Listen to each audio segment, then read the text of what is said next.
말씀의 실제 6월 25일 금요일.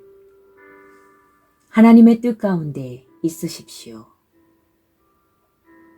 우리는 하나님께서 직접 손수 만드신 작품, 그분의 솜씨이며 하나님께서 미리 준비해 놓으신 길을 따라 그분께서 우리를 위해 예정하신, 사전에 계획하신 선한 일을 하고 그 안에서 그분께서 미리 계획하시고 준비하신 좋은 삶을 살며 행하도록 그리스도 예수 안에서 재창조된 거듭난 자입니다. 에베소서 2장 10절 말씀. 제가 하나님께 항상 원했던 것은 내 삶을 향한 그분의 뜻 가운데 있는 것이었습니다. 저는 제 자신을 하나님의 뜻에서 멀어지게 하는 것은 그 무엇도 원하지 않습니다. 저는 하나님의 뜻 가운데 있는 것이 가장 완벽하게 안전한 장소임을 알았습니다. 그 밖에 다른 장소는 없습니다. 그분께서 이미 내 삶을 계획하셨음을 알았을 때 나는 그 계획을 행하기로 선택했고 더 이상 나만의 계획을 세울 필요가 없었습니다. 우리는 결코 하나님의 계획에 있어서 나중에 덧붙여진 사람들이 아닙니다. 우리의 삶은 미리 세심하게 만들어졌습니다. 하나님이 우리에게 시키신 일은 미리 계획된 것입니다. 그렇다면 이제 질문은 내 삶을 향한 계획이 있는지가 아니라 내가 그분의 계획에 따라 삶을 살 것인지입니다.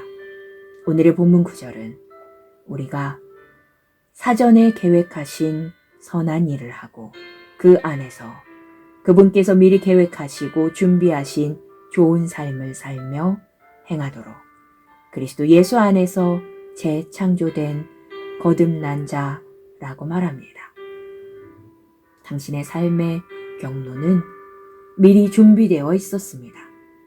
그분이 당신을 위해 계획하신 것은 그냥 사는 것이 아니라 좋은 삶을 사는 것입니다. 만일 당신이 좋은 삶을 살고 있지 않다면 그것은 당신이 하나님께서 당신을 위해 미리 계획하신 길 위에 있지 않다는 뜻입니다. 그리고 저는 지금도 당신을 바로잡기 위해 하나님의 말씀을 사용하고 있습니다. 디모데후서 1장 9절은 말합니다. 하나님이 우리를 구원하사 거룩하신 소명으로 부르심은 우리의 행위대로 하심이 아니요 오직 자기의 뜻과 영원 전부터 그리스도 예수 안에서 우리에게 주신 은혜대로 하심이라. 세상이 시작되기 전에 그리스도 예수 안에서 우리의 목적과 은혜가 주어졌습니다.